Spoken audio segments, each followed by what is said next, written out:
Sensation, le MAG.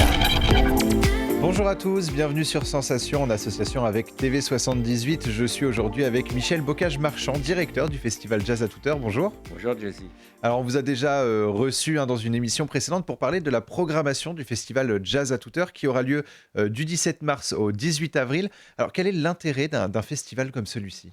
L'intérêt, c'est d'être un festival itinérant, donc de se promener de ville en village de la vallée de Chevreuse, depuis Gif-sur-Yvette jusqu'à Saint-Arnaud en Yvelines, de se voir tous les vendredis, samedis, dimanches, à chaque fois pour un concert différent, et avec une programmation le plus éclectique possible, donc qui va du jazz au blues, en passant par la chanson française, l'électro, l'afro-caribéen, donc les musiques du monde, voilà. Donc on se promène dans la programmation et on se promène dans la vallée de Chevreuse. Et alors cette année c'est la 23e édition du festival Jazz à toute heure.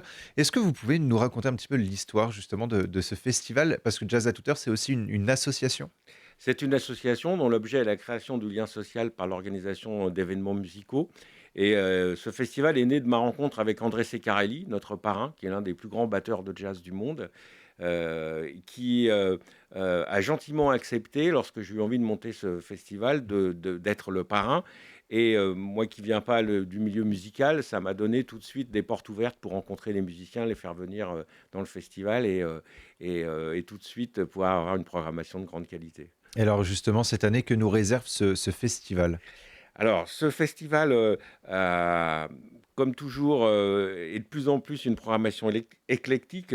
On commencera donc le 1er avril avec Kaz Hawkins, qui est une grande chanteuse irlandaise de blues, avec un côté très funky parce qu'il y a des cuivres avec elle, donc ça envoie, c'est une voix très puissante comme on les aime dans le blues. Alors justement, je vous propose une chose, c'est qu'on va écouter un extrait de Kaz Hawkins et on poursuit juste après.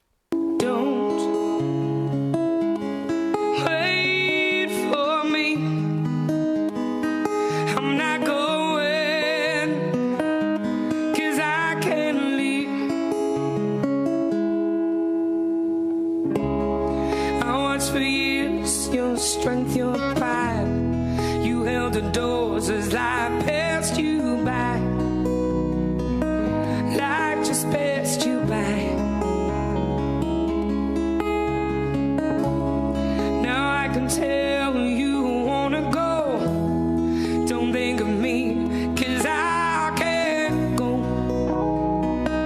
Gotta take that. Alors pourquoi avoir choisi de programmer Kaz Hawkins ? Parce que cette femme a une histoire personnelle, bon, je ne sais pas si c'est l'endroit pour le raconter, mais voilà, qui lui donne une puissance dans le blues. Elle a beaucoup souffert dans sa vie, et c'est ce qui lui a donné l'envie de devenir chanteuse assez tardivement. Et voilà, elle a tout de suite choisi le blues dans lequel elle est extrêmement à l'aise et dans lequel elle nous régale. Et donc ça sera le 1er avril à Saint-Rémy-les-Chevreuses. Le lendemain, le 2 avril, on reste à Saint-Rémy-les-Chevreuses avec le concert de The Bongo Hop. Qu'est-ce qui fait la particularité de ce groupe ?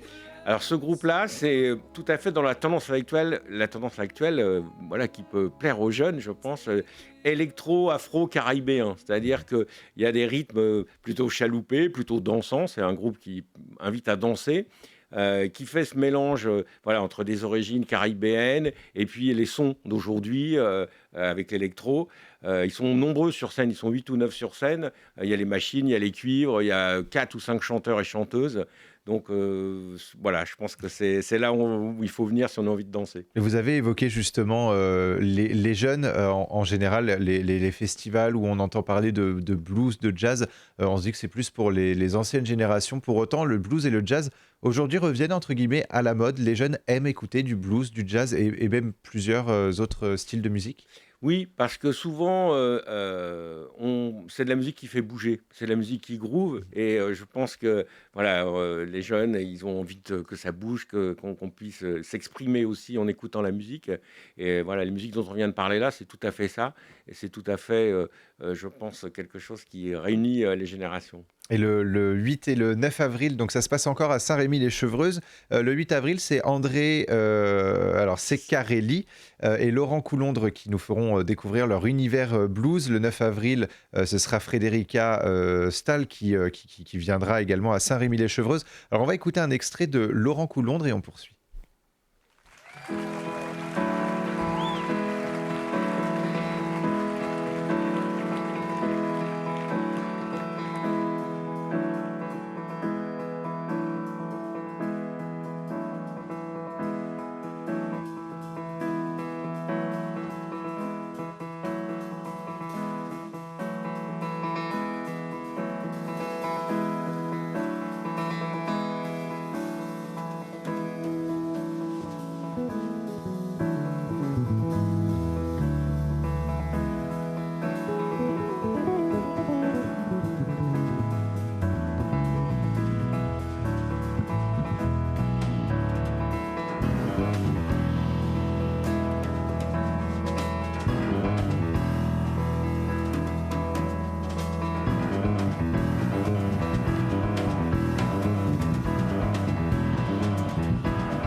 Alors vous m'avez dit pendant le passage de l'extrait que André Ceccarelli était le parrain du festival. C'était important pour vous justement de l'inviter et qui se présente également au concert? Alors c'est même plus que ça parce que c'est le parrain depuis 1999. Il joue tous les ans.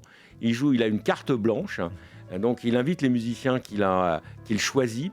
Il a cette particularité, on parlait des jeunes tout à l'heure, de toujours inviter des jeunes musiciens et de leur faire profiter de sa longue expérience. Laurent Coulondre, c'est 2 victoires du jazz.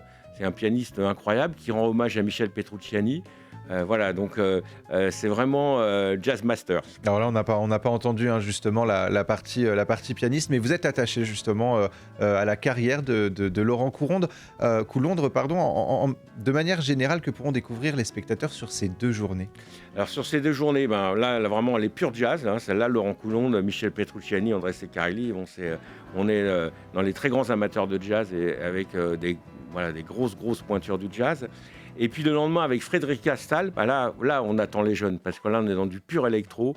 Elle est suédoise, elle joue avec elles sont 2 sur scène, 2 femmes, avec les machines. L'autre, elle joue de la basse et aussi des machines. Et elle a une voix incroyable. Et on est vraiment là dans l'univers, je pense, de la pop musique des jeunes d'aujourd'hui.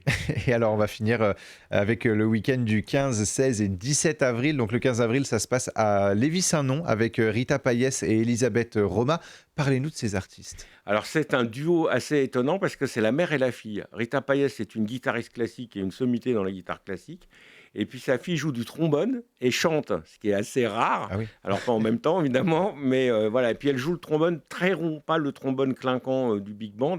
Donc là aussi on est sur quelque chose d'assez intimiste, c'est très bossa nova. Et voilà, c'est une très très belle rencontre musicale entre 2 univers qui se complètent parfaitement. Et c'est donc à découvrir le 16 avril, on aura Samara Joy à Buyon, c'est bien à Buyon.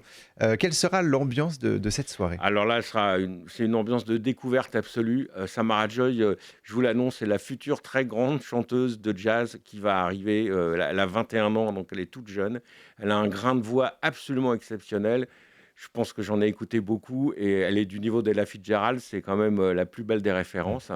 Alors elle joue le Great American Songbook, c'est-à-dire vraiment les standards du jazz. Il faut lui laisser le temps pour qu'elle fasse sa propre musique, mais dans les standards, elle est incomparable.